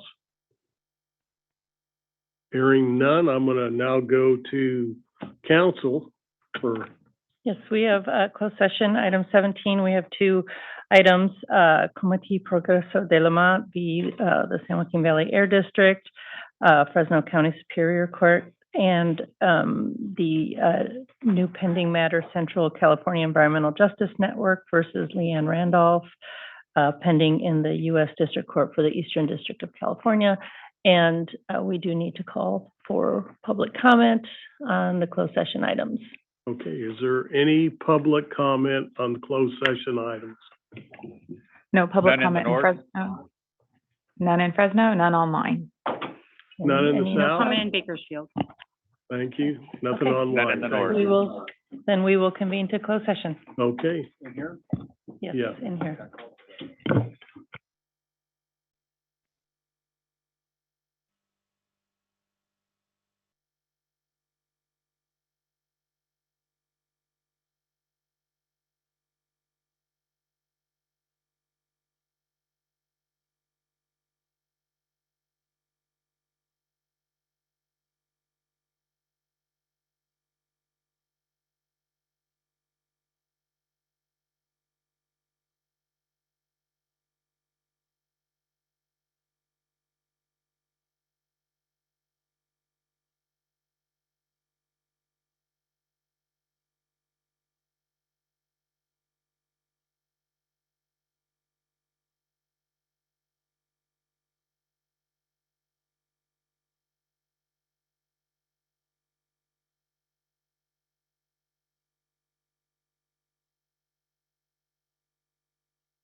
Signatures from two board members. Can I look at those? Sure.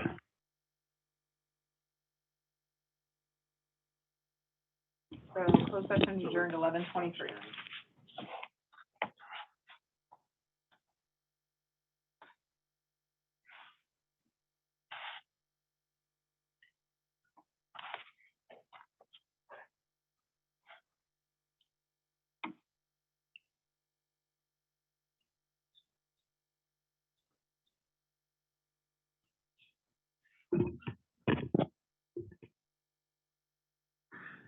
Okay, reporting out of closed session on the first closed session item, Committee Progreso de Lamont versus San Joaquin Valley Air District.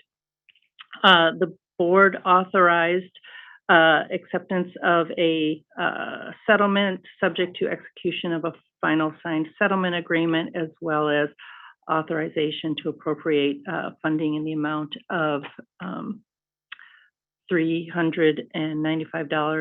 $395,402 plus costs of $3,492.70.